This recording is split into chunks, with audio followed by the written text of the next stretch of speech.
Good everybody, Chris Farhi here from the Bayleys Insights Data team. We've got Eos Li from our team to talk about the biggest news in New Zealand real estate.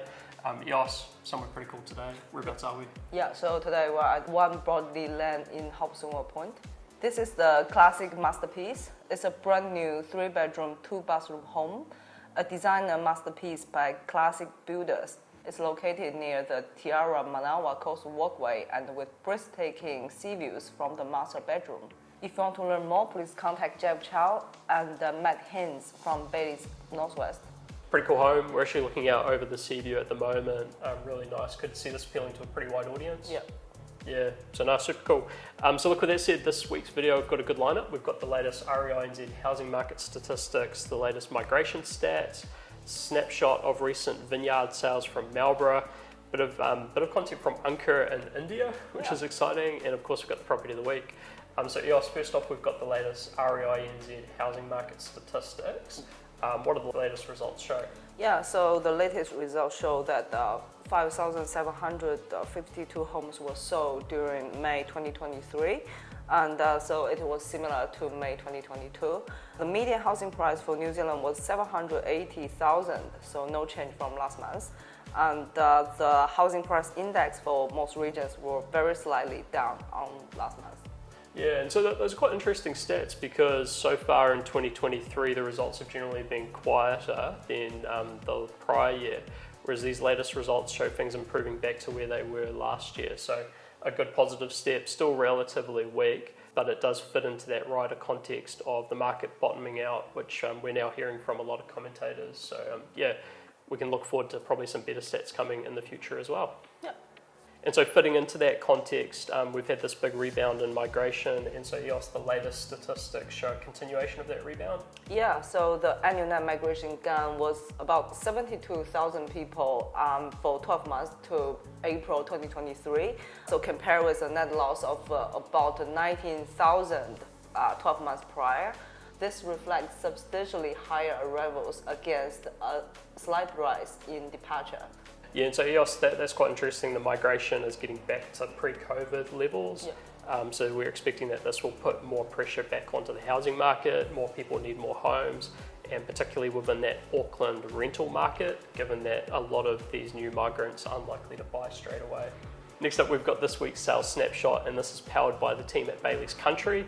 This week with a selection of recent vineyard sales across the Marlborough region. This was interesting because we went to sample vineyards generally across New Zealand, but given the type of property, they are mainly located in Marlborough. And so Eos, first off, we've got a property in Rapaura. Yeah, so the first one was 212 Selmes Road in Rapaura. Stunning lifestyle site with young Sauvignon Blanc, 8.25 hectare property planted with 5.54 hectare of Sauvignon Blanc, 2,000 square meters set aside for building site, sold for 2.25 mil or 406,000 per canopy hectare by Lindsay and Taryn Mason from Bayleys Marlborough. Yeah, and then next up we've got 14 Lower Wairau Road in Grovetown. So this is a prime location and contract free, 6.66 hectares of land planted with 5.33 hectares of Sauvignon Blanc, pure production without a dwelling, sold contract free, sold for 2.445 million or about 459,000 per canopy hectare by Mike Poff and Harrison Martin from Bayleys Marlborough. Finally, it's 287 Brancott Road in Fairhall. Organic conversion vineyards, 8 hectares of land planted with 6.77 hectares of majority Sauvignon Blanc, but a component of Pinot Noir, sold for 3.1 mil or 458,000 per canopy hectare by Lindsay and Taryn Mason from Bayleys Marlborough. Yes, a good collection of vineyard sales there from the team at Bayleys in Marlborough.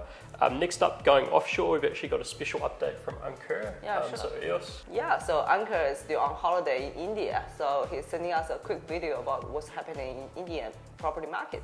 Hey everyone, so I've been traveling in India over the last week, so I thought I'd give you a quick property market update from over here. It's about 32, 33 degrees over here today, but it honestly feels like it's 45. So if you're traveling to India in these couple months, June or July, make sure you're packing a lot of sunscreen and a lot of water. So what's been happening here is inflation is trending downwards, and in response to that, the RBI, so the Reserve Bank of India, has kept their repo rate, so it's like their OCR, stable since March 2023 at 6.5%. Now, demand for residential housing over here has actually remained quite stable through the pandemic, and banks are now actually offering special rates to customers to lure them in. Overall, the residential sector is expected to remain quite resilient. Post-pandemic, what's quite interesting that's been happening here is the investment in the non-residential Indian sector, so the overseas Indians, has grown, and their share in the market has grown, and this is especially noticeable in the luxury side of the apartment market over here. Now, on the commercial sector, what's quite interesting is in the office spaces, you got multinationals that are running back to office campaigns to bring people back to the office now, especially with COVID restrictions that have come off.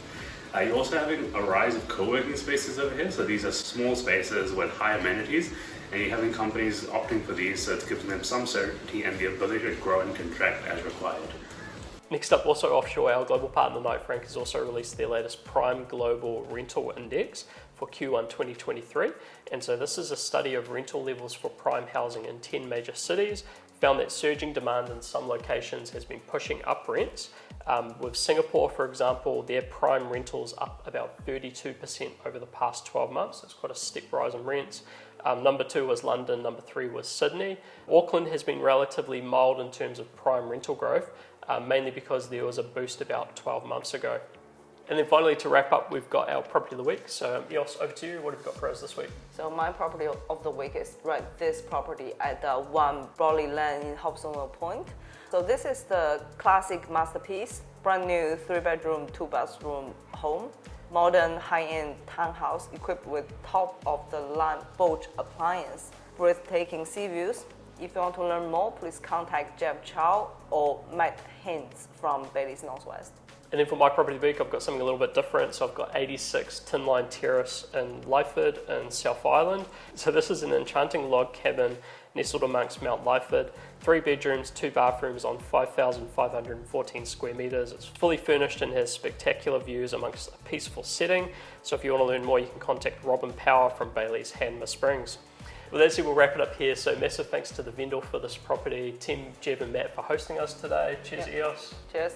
And we'll see you next time. Yeah.